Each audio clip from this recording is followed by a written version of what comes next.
So we opened up a machine learning engineer role in the Pune region of India, and within 7 days we had 700 applications. People seem to be just putting those questions into the large language models and probably copy pasting the results straight in. As a society, we just need to adapt to like the power of these tools and how best to use them. We saw the interview process as a thing that we like. It's a tool that we're using to try and find the best, like the right candidate for the role.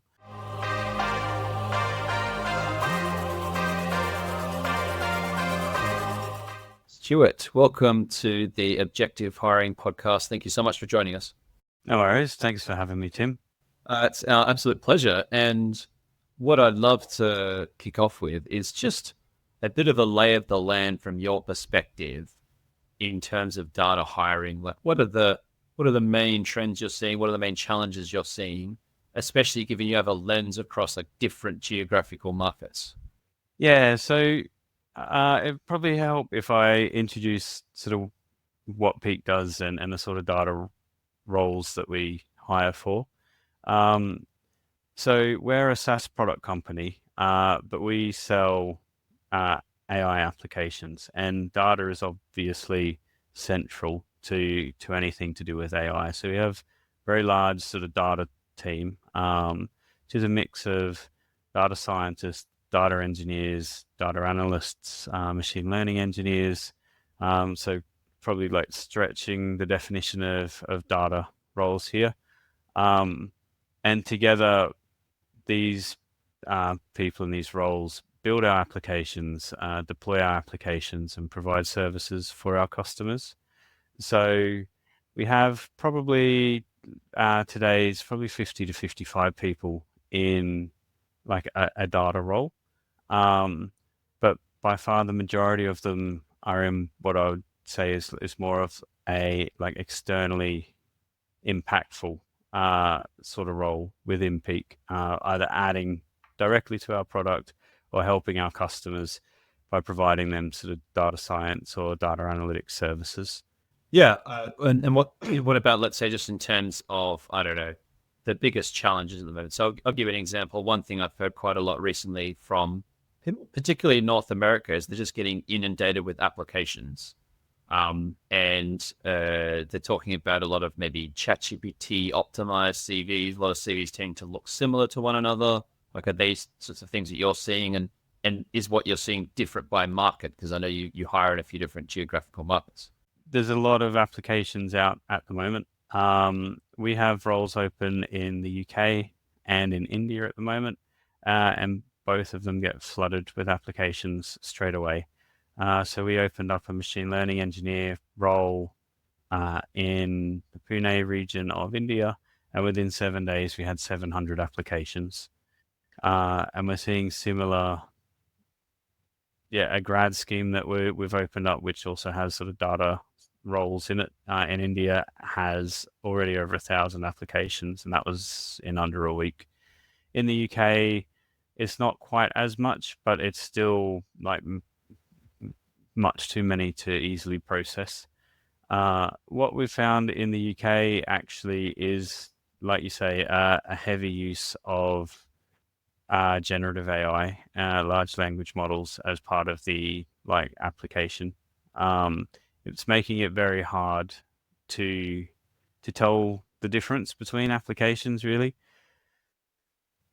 One estimate, so I was talking to our sort of data science team, hiring managers before this, and they think a conservative estimate is about 50% of the CVs that they're getting through appear to have been used, appear to have been like partially supported by generative AI, which is a lot. That is a lot, and I'm really interested how they guesstimated that. Is it because it's using very classic ChatGPT language? Is it because it looks strikingly similar, like word for word, to the job description? Like, how did they do that evaluation? Yeah, so they have questions just as part of the application process, just a few questions. We added these in a few years ago to act as a bit of a filter. Um, we when we revamped some of our recruitment processes a couple of years ago, previously you could just submit an application. And we found like a lot of people were submitting applications without really taking time to see what was different about Peak and what the role really meant. So we added just a couple of questions that a lot of people would actually just skip altogether. And we figured, okay, we'll just qualify those out. And it helped us reduce those questions. Our people seem to be just putting those questions into the large language models and probably copy pasting the results straight in. It's very much in the language. Things sound chat GPT-ish. Um, Very similar responses to responses that don't have like the context of somebody's background. So they're very generic. It's very hard for us to like we don't accuse people of using these tools.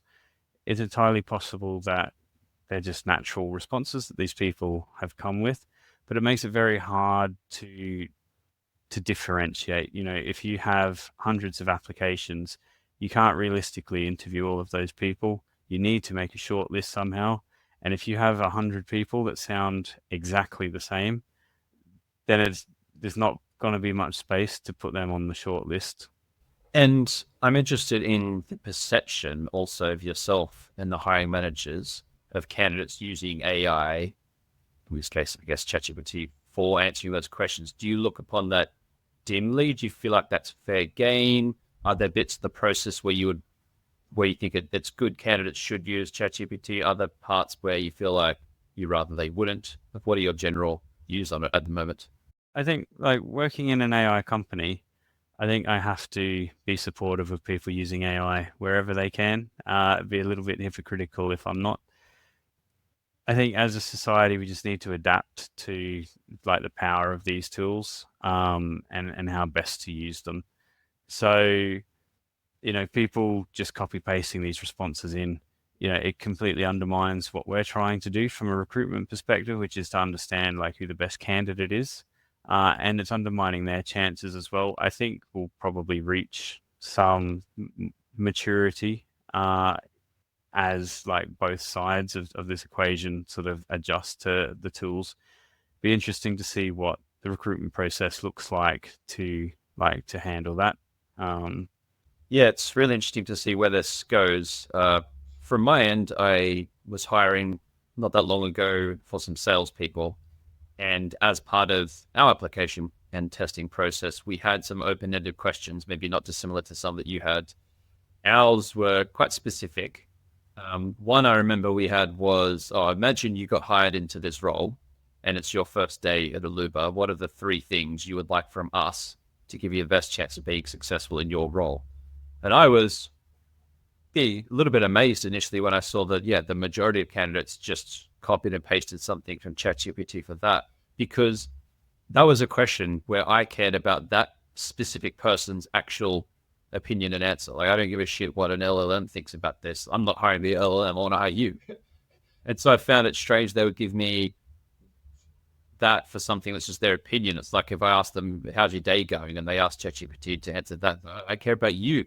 You know what I mean? I found that depersonalization quite frustrating because it limited then how much I knew about that person.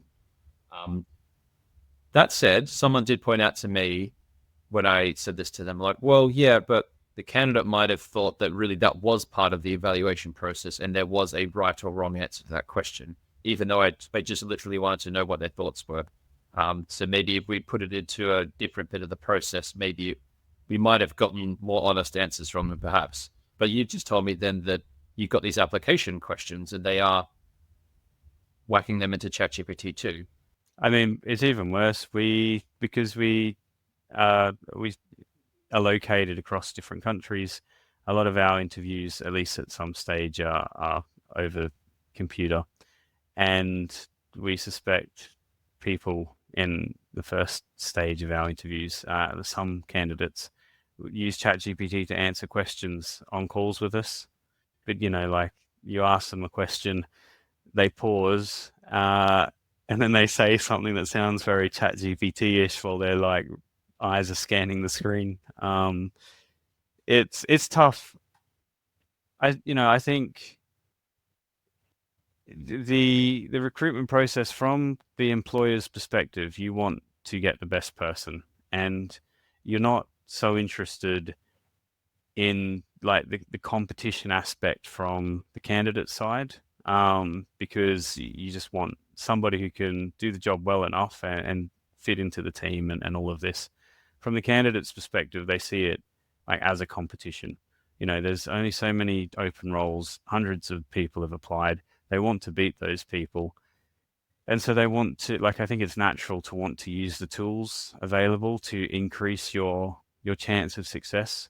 I think people just don't realize that they're undermining their chance of success because the business is looking for a person, not just like if you could get like if ChatGPT could if you could use an LLM to automate all of your responses and every part of the interview process, then you can probably use a generative AI model to automate your job entirely anyway, and they wouldn't need to hire you in the first place. What they're looking for is deeper than that, and I think candidates sort of undermine their own application by relying too much on the technology, but using it a little bit to help find weaknesses or to help.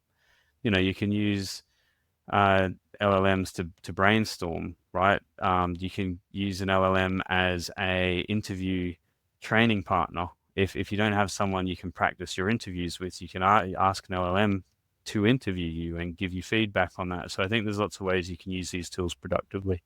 Yeah, they're certainly being used in a kind of brute force, crude way at the moment as a kind of blunt instrument. And I do empathize with candidates because they're probably looking at these job ads going, oh my God, there's how many applications already?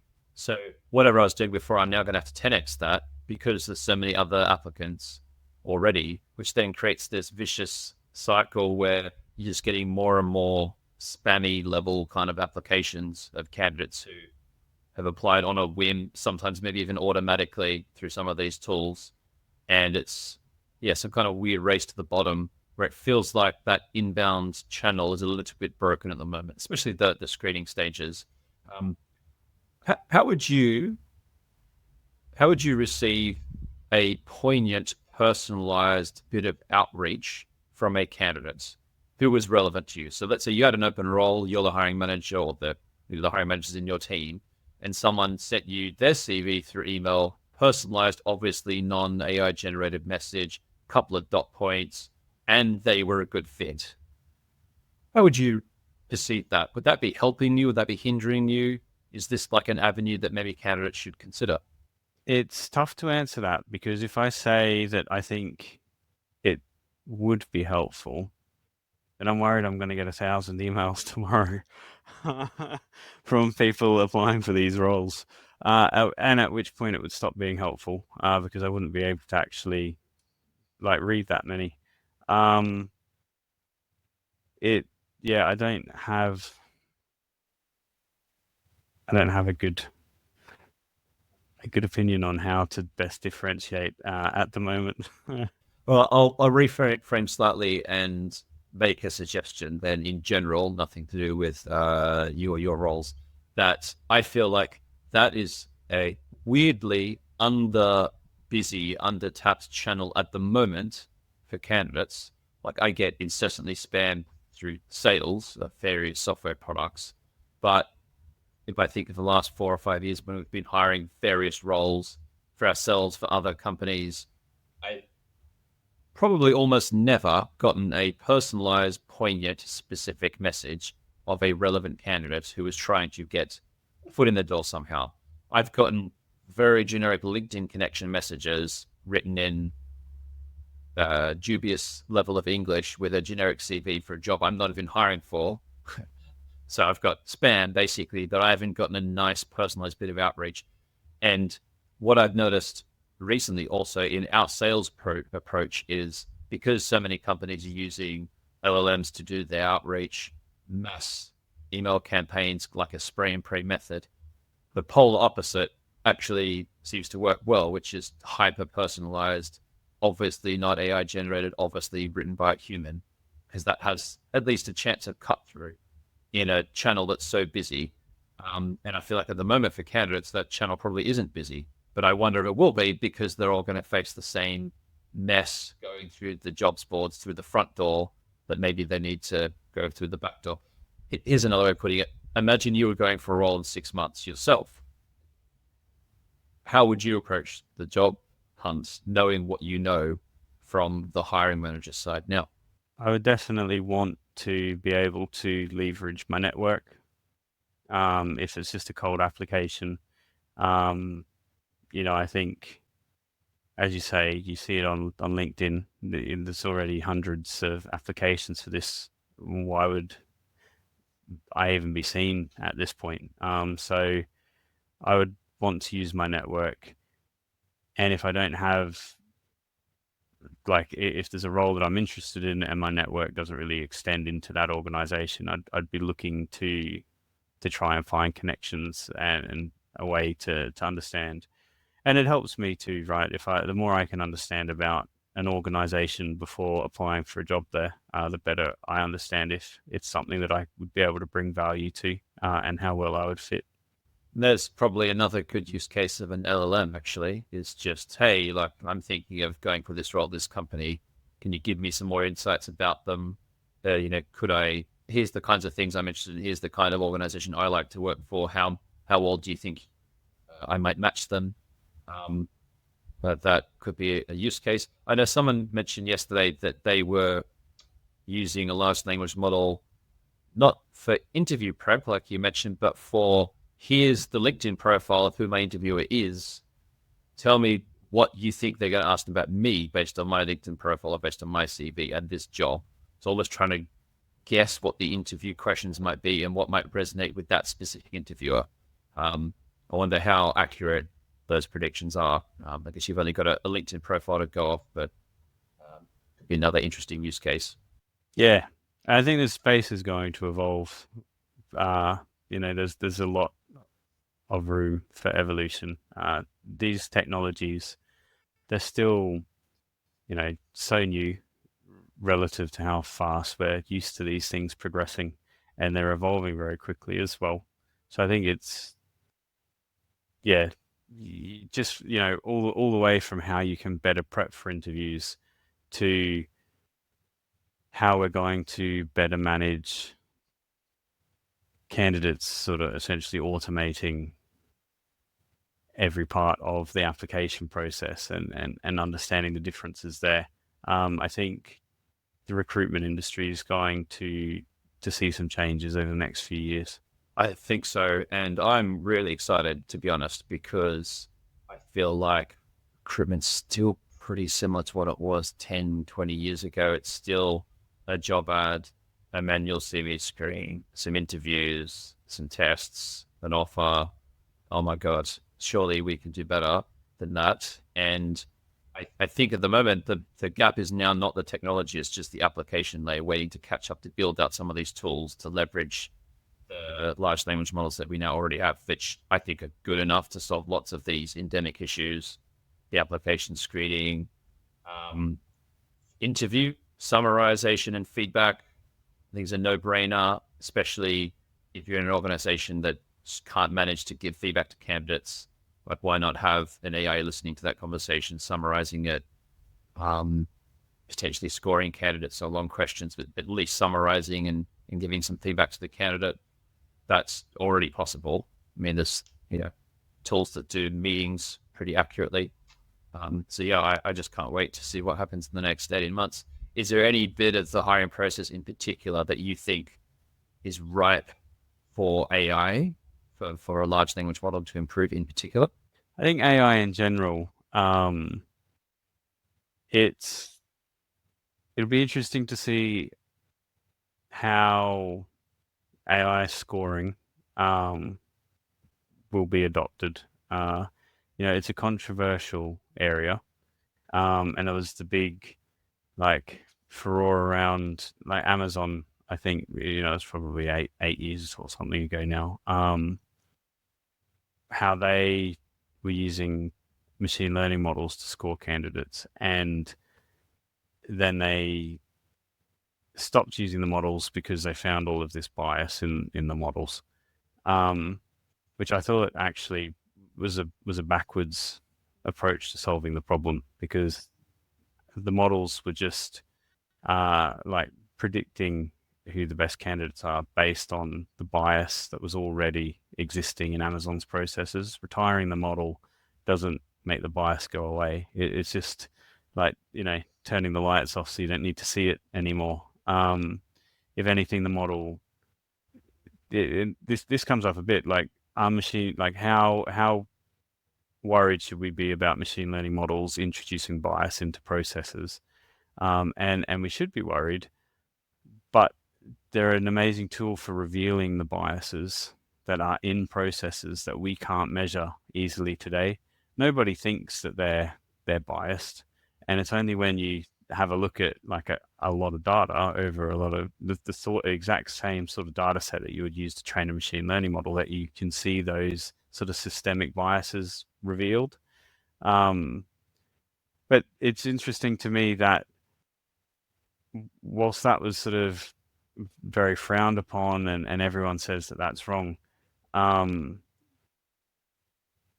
there seems to be like machine learning models used for automated like CV scoring. And in a lot of applicant tracking systems, like applications can come in and they'll score the CVs, it seems, which to me is the same thing. It's just, I don't know, it's come in stealth somehow. It's not a company doing it. It's like if an ATS is doing it, nobody seems to be upset. Or if it's an individual company doing it, then that's a problem. I'd love to drill down this particular thing in a bit more detail. So, yeah, I remember the vague details of that Google experiment. Uh, and yeah, so they built a model and just kept taking over the same existing biases that they had because it was selecting the same people that always selected before. Um, I wonder if with a large language model, let's just take that CV screening step as an example. I wonder if there's a way we could just set it up such that we don't give it an opportunity to be biased. So imagine the CV and the application data comes in, and first prompt to LLM is just extract the skills, the experience, the like relevant bits of information that we're looking for. That's done. Then second step is based on this, match it to the requirements from the job description, from whatever else, and then come up with some kind of match score. If we did it like that, we're not really selecting, find me other candidates like this one. We're just, basing it on purely on the language. Would that approach then eradicate those bias concerns, or at least minimize them, do you think? You need to be careful with the language in this particular sort of case study that we're referring to from a few years back. They tried to take away gender identifying parts of the data, so like things like the name or just the gender explicitly. And I think it was an NLP model, and there's a correlation between things like educational institution or even just the language that's used in a CV and the gender of the applicant. So if you don't hire, if you have a business that's biased against a particular gender, then the language that gender uses, that's predominant, like that's more common in CVs, or the places that they studied or the roles that they previously had, can carry that bias as well. I do think what you say should be helpful though, if you can try to have like very clear, almost like objective categories to score within, and use an LLM to help like accelerate or the bulk processing of CVs to those scores. I think that would be helpful, and it's something that I've just sort of just done on the side myself, just to help process the number of CVs that we've got. Um, I'll just take this opportunity though to say that I think like if we want to improve diversity and like equity and inclusion in the industry, then sometimes we have to rethink the criteria that we're looking for as well. It's easy, we base what we think we want often partly on the people that we've seen do it before.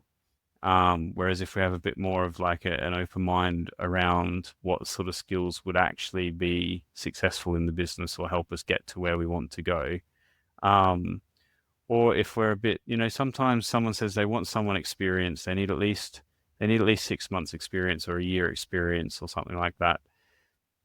But then they spend 6 months to a year recruiting for the role.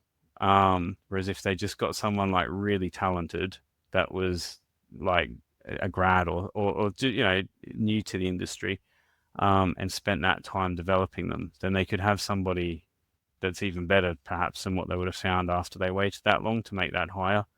So I think there's a few things that you would really need to do to properly like reduce that bias that we're talking about. One thing I'd like to get your thoughts on is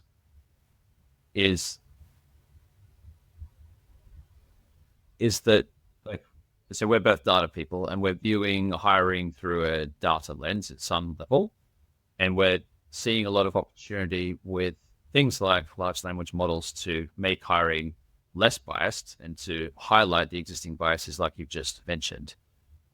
In my experience, generally in working in this field with talent and HR people, the vast majority of the leaders in that space wouldn't typically come from a technical or data or scientific background, but more from maybe humanities and maybe softer sciences. And I feel like on average, they wouldn't really view things through a data lens. If anything, when they're presented with, oh, let's do some data-driven hiring to make things more objective, that feels worse to them. And their starting point is often that a test is what's biased as opposed to their more human-based approach.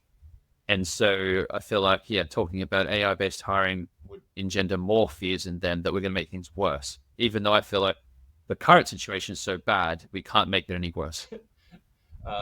Is there a sense of almost a skills gap in HR and talent, or some new hat that they could wear to learn a little bit more from the AI and data and science-based people in their organization? What do you think? I think so, but I can really only talk from sort of Peak's perspective here. And we've been fortunate to have a people team that have really been like enthusiastic about the potential of data-driven hiring and have been really on board with it. But then they also haven't had the skills to understand like how we should do it, and lots of concerns around. And I think the skills gap goes both ways. So when COVID hit, we stopped hiring, and like a lot of businesses did. And then in the second half of the year, we started hiring quite quickly, like a lot of companies looking for data scientists and data engineers did as well. And we weren't set up at that time for sort of that scale of recruitment. And so me and my team took on some of those responsibilities ourselves, and we wanted to be a lot more data driven. And so we wanted to use like Google Sheets to have like the candidates and all the scores for all the different questions that they're asking and things like that. And our people team were worried about like the security of that data and like the candidate's right to like kind of be forgotten off the system and all of these sorts of things too.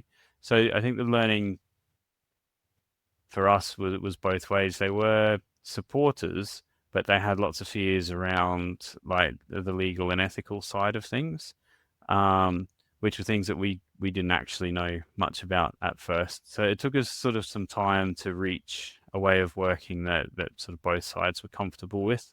But from that point, they were like data advocates, even if they didn't have the skills to do a lot of that sort of data analytics and processing sort of themselves, but then we were there to help. Where I've seen more problems, I think, are where you have like a senior member of a team who's very used to like the world that was, um, and they want to use like their judgment to hire because that's how it's always happened. And there's a lot of people out there still like that. Um, and I think you can see sometimes that's not the best way of going about it. And it's interesting when the data doesn't pan that out. You can see in the data, or working with the people team, they can see in the data too that certain interviewers, perhaps the people that they hire, have like a shorter tenure or run into problems. But how the people team then have that conversation with this particular VP or whoever, who's like adamant that not only that they know best, but they also are responsible for that business function. It's an interesting question, I think. Like, at what point, if you're the leader of a business function, do you say, actually, the data says I'm not very good at these decisions, I'll let other people make them for me? I'm not sure. Yeah, that would require a level of humility that they might not have if they're adamant that they're right. So it's a slightly circular problem. What I'm really struck by is that if I think back to the last 5.5 years of speaking to hundreds, maybe even close to 1,000 data leaders around the world, I'd say even among data leaders, 80% would just go, "No, I just trust my gut." And I find that really mind-boggling that in a day-to-day role where your job is to do product analytics, marketing analytics, help your sales team be more effective using data, that on one hand you do that, and on the other hand, when it came to hiring, which is surely the most important thing, that you just dismiss even the attempt to measure anything and just gut feel it the whole way. Do you have any thoughts over why that might be the case? Like why would we abandon all data when it comes to people? I think the scale of hiring will influence this. If you have one role that opens up every quarter or something like that, then given market changes and all of these other factors, you might not feel that collecting data and trying to use it to meaningfully guide your decisions would be meaningful. Definitely once you reach a point where you're hiring sort of multiple of a similar role every quarter, then I think you can really start using data more effectively. So I think probably the scale of the problem would mean that it's probably not that useful for a lot of businesses. Um, but I think it's also just an older, like at Peak we've been quite fortunate because we've generally been a fairly young team, and we've wanted to part of our mission is to build a company that everyone loves being part of. And we had this mission within the sort of data science team. We wanted to be like, world's best data science team. And so we're always thinking of ways to use data and data science to do everything that's better. Whereas I think if it's even if it is a data leader, but they're not used to working in a certain way around recruitment, which hasn't always been data driven before, it's easy to, I guess, rest on sort of well trod paths while you focus on other things. Yeah, I guess old habits die hard. And maybe thinking about it now, another element to it is part of the challenge sometimes with hiring is the success metric isn't necessarily obvious. And if it is, it might take a long time to manifest anyway. So you could say, well, someone not quitting or not getting fired might be successful, not having a bad hire. Or you could say, well, if someone you hired stayed in the same job for 5 years, maybe that's a failure because they should be getting promoted. If they left the company for a promotion, is that a good or a bad thing? So it's depending on your perspective, you could interpret these things positively or negatively. And if you didn't hire that many people, if you maybe hire a few people a year, maybe the sample size is also quite small, that you might not interpret your decision making either as positively or negatively. Then all the other factors that come into it as well, I guess, like if your business has a downturn and 20% of people get let go, and one of your people goes, what is that? What does that mean in terms of your hiring decisions? So maybe it's also that. Definitely that connection to long-term success seems to be missing. People want to do it, but they don't know how to do it because, like you say, is staying in the same role for 5 years, is that good or bad? It I think the business needs to really think about what success looks like and then try it. But then the time scales, if you come into a role as some sort of business leader, you have like say your first year, there's a lot of work to get up to speed with the impact you're going to have in the business, start making that impact. If we're talking about data driven hiring, then having, if we're measuring success, even if it's like a year into someone's tenure, do we think they're going to be a star or not? And that's what we're going to base. It's so far away. And then I don't know what the average tenure is for data leaders, or leaders of different business functions in general. But if it's say 3 years, then the time scale of bringing this in, they're probably not even going to be around to see like it properly bear fruit. And I guess that's for the ultimate thing that matters, which is, did I hire the right person or not? I guess there's a lot of other funnel metrics that you could measure that a lot of companies don't. Quick example is Agoda. So their marketing team approaches hiring like any marketer would, which is just a funnel like anything else. And so they're really good at interviewer analytics. So they have a leaderboard of like which interviewers are committing the most time, because they share the pool across all the different directors in marketing. And so you're meant to just contribute enough interview hours each week to make sure you're putting in your shift. So they have that as a metric. They have conversion rate. So they want to make sure that an interviewer is like an effective filter and gate. So imagine if you passed everyone that you passed through failed at the next stage among a random set of interviewers, that will be a negative signal. So they come up with these different metrics, which is pretty impressive. And they just kind of hacked out this skunk works themselves in their own team. It's not necessarily across the organization. So yeah, maybe the further up the funnel you go, there's more data to give you that chance to do, even for a couple of hires a year, something meaningful that could improve the process potentially. And we did something like that. But again, the scale was a bit bigger, so we had plenty of data flowing through. But like, I think there's some good metrics. Another one is the criteria that you're trying to hire for. Earlier we spoke about different factors you could be scoring. If people score strongly on some of these factors, how does that like correspond to sort of success at future rounds? Because we found that some interviewers would let people through at this round and they'd usually fail. And we would feed that back to them, and they would be able to get better. But we also found some types of questions or areas that we thought were important just didn't actually matter as much when you actually follow it all the way through. That's really interesting. Do you remember some of those areas? Were they more subjective things or more objective things that you're evaluating? All of our interview questions were quite subjective. So we didn't want to give people a test. We just wanted to talk to them.